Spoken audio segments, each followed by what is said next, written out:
I just watched this incredible concert event that premiered recently. It was called Line Them Up, a Paper Mario the Origami King concert. This was done by vgmtogether, and vgmtogether was a 3-day online event all about game music, formed to kind of soften the blow of a bunch of video game music conventions getting canceled due to the pandemic. And I had no idea about it until it was all over. I'm a VGM YouTuber and I had no clue what was happening, so that shows you how on the ball I am with this stuff, but whatever, I'm here now, better late than never. And I'm catching up as much as I can, and I just watched the Paper Mario part of it, and oh man, was it cool. I was super blown away, for real. The production value was off the chain. Like, I'm not going to show you the parts here because I want you to go over to the actual video and give it a view. But, like, they put the musicians, like, they insert them into the game. They make them all, like, papery. You gotta see that. And they're doing all this crazy green screen stuff that I don't understand because I'm not smart. But the musicianship was incredible. The arrangements were fantastic. It's just a blast from start to finish. And what I love is that as the musicians pop up and they're playing the little instruments and all that stuff, whether they're famous or not, and there are some famous game musicians in there, their names pop up.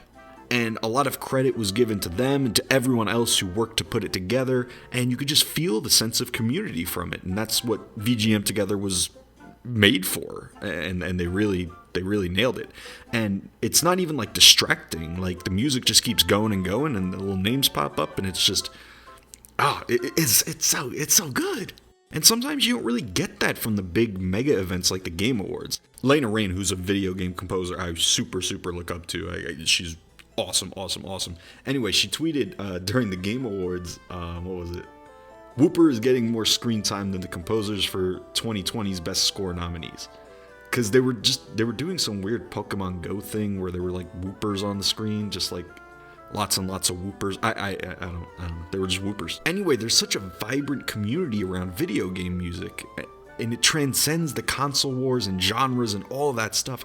And from the little involvement I've had in it, they're just awesome people overall, really. I really hope to get to a convention once they exist again, and I'd love to talk to some of the people behind VGMtogether, because I think it's just so beautiful. And honestly, I think this might be a really good sign for Nintendo as a company, because they're letting this fan-made thing be a thing on YouTube. I'm sure someone at Nintendo's aware that this exists, and it's this beautifully well-polished work, this presentation, and Nintendo's letting that be a thing, and I think that's a really good sign for them. In fact, I think they should like promote this kind of work, this especially like this in particular, that's so well polished and beautifully done. I just like, what do they lose by tweeting out this Paper Mario concert being like, nice job, and that's it? You know what they get out of that? I think they sell like another couple hundred Origami Kings, right? I feel like Nintendo now, they have like two paths they can go down. They can let this stuff, live and even encourage it. Or they could like go down the path like you draw a picture of Mario, they come in like SWAT team you or something. I think a great example of this kind of thing working for a company, like where they embrace the community, actually comes from Sega and Sonic. They encourage this stuff. They're chill with the fan games. They make memes making fun of themselves like, oh, Sonic 06. And when it comes to like video game music specifically, they got T. Lopes to do music for them because of his popularity on YouTube for making Sonic remixes and his work on the Sonic 2 HD fan game.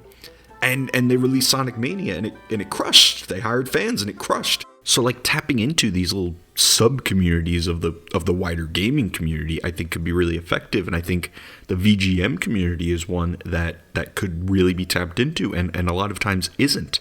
Like with these major publishers, sometimes they just don't know that's a little sub-community they have there, and they don't tap into it. Maybe they're just like focused on the Whooper community, all those Whooper fans, the Whooper troopers. But VGMtogether is beautiful, and honestly, good on Nintendo for letting them be beautiful. I want Nintendo to at least allow this kind of stuff, if not openly encourage it. I really think it's the right move, even from a marketing perspective. So like, if Nintendo is listening to this, like, bro, I love you, the community is here, and they love you too, and they just want to feel that love back, like a puppy. It comes up to you, and it just wants to be pet. But this is like a puppy that gives you $60 a pop, you know what I'm saying? I don't know what I'm saying. I'll catch you guys later.